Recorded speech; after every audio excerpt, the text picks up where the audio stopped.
दोस्तों, हाल ही में एक बड़ा घटनाक्रम सामने आया है जिसने वैश्विक राजनीति में हलचल मचा दी है। अमेरिका के राष्ट्रपति डोनाल्ड ट्रंप ने माइक वॉल्ट्ज को नेशनल सिक्योरिटी एडवाइजर नियुक्त किया है। यह खबर इसलिए भी महत्वपूर्ण है क्योंकि माइक वॉल्ट्ज की पहचान चीन के कट्टर विरोधी के तौर पर है। उनके इस पद पर आने का सीधा असर अमेरिका और चीन के संबंधों पर पड़ेगा और हो सकता है कि चीन के लिए एक नई चुनौती की शुरुआत हो चुकी हो। अब सवाल यह है कि माइक वॉल्ट्ज कौन है और चीन के प्रति उनका रुख क्यों इतना कड़ा है, आइए समझते हैं। लेकिन इससे पहले अगर आपने हमारे चैनल को सब्सक्राइब नहीं किया है तो प्लीज हमारे चैनल को सब्सक्राइब करें, क्योंकि यह आपके लिए एक सेकंड का काम है लेकिन इससे हमारी बहुत बड़ी मदद होती है। तो दोस्तों, माइक वॉल्ट्ज अमेरिका के एक अनुभवी सैन्य अधिकारी और सुरक्षा विशेषज्ञ माने जाते हैं। उनके कई बयानों और लेखों में साफ दिखता है कि वह चीन की नीतियों के घोर आलोचक हैं। वॉल्ट्ज का मानना है कि चीन का बेल्ट एंड रोड इनिशिएटिव और उसके अन्य वैश्विक आर्थिक निवेश केवल व्यापार नहीं बल्कि एक राजनीतिक चाल है, जिनके जरिए चीन दुनिया के कई देशों को अपने प्रभाव में लेना चाहता है। उनके अनुसार चीन की विस्तारवाद नीतियां केवल उसके आसपास के देशों के लिए नहीं बल्कि पूरी दुनिया के लिए खतरा है। माइक वॉल्ट्ज ने कई बार खुलेआम कहा है कि चीन का राजनीतिक मॉडल स्वतंत्रता और लोकतंत्र के लिए एक गंभीर चुनौती है और इस पर कड़ी नजर रखने की जरूरत है।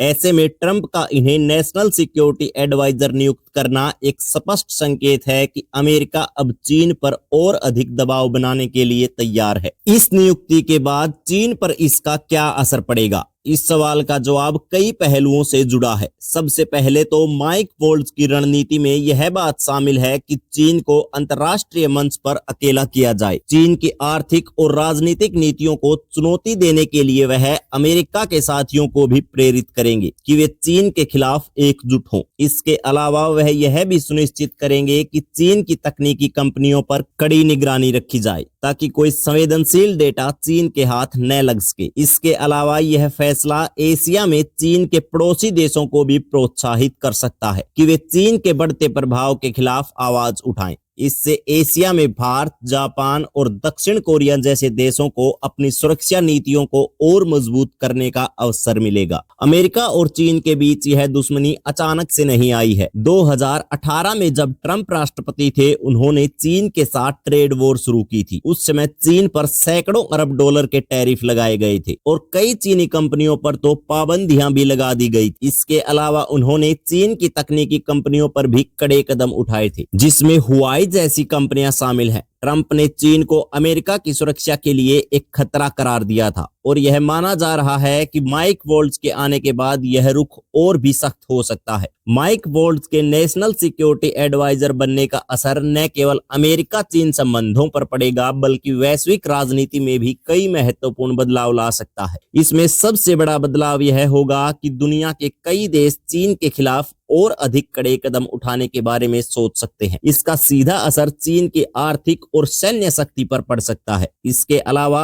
अमेरिका अपनी तकनीकी नीति में भी बदलाव ला सकता है। वॉल्ट्ज ने कई बार कहा है कि चीन की कंपनियां अमेरिकी सुरक्षा के लिए खतरा हैं, इसलिए इस बात की संभावना है कि वह चीनी कंपनियों पर और अधिक पाबंदियां लगाने के पक्ष में होंगे। इसका असर अमेरिकी कंपनियों और टेक्नोलॉजी मार्केट पर भी पड़ सकता है। अब सवाल यह है कि चीन इस पर कैसे प्रतिक्रिया देगा। चीनी सरकार माइक वॉल्ट्ज की नियुक्ति से खुश नहीं होगी, क्योंकि इससे उसे एक सीधा संदेश मिला है कि ट्रंप प्रशासन चीन पर सख्त रुख अपनाएगा। इसके अलावा चीन की मीडिया और अधिकारी शायद इस कदम की आलोचना करें और इसे अमेरिका की चीन को कमजोर करने की साजिश करार दें। यह भी संभव है कि चीन अपनी सेना और तकनीकी ताकत में बढ़ोतरी करने पर जोर देगा ताकि वह अमेरिका के किसी भी कदम का जवाब दे सके। तो दोस्तों, कुल मिलाकर इस घटनाक्रम का मतलब यह है कि अमेरिका और चीन के बीच टकराव के हालात और भी बढ़ सकते हैं। माइक वॉल्ट्ज का नेशनल सिक्योरिटी एडवाइजर बनना एक नई शुरुआत है जो वैश्विक राजनीति में बड़े बदलाव ला सकता है। तो दोस्तों, आपका क्या मानना है कि क्या डोनाल्ड ट्रंप चीन के प्रति नई राजनीति कर रहे हैं? अपने विचार नीचे कमेंट बॉक्स में जरूर बताएं और अगर आपको हमारी ये वीडियो अच्छी लगी तो इसको अपने दोस्तों के साथ शेयर करें।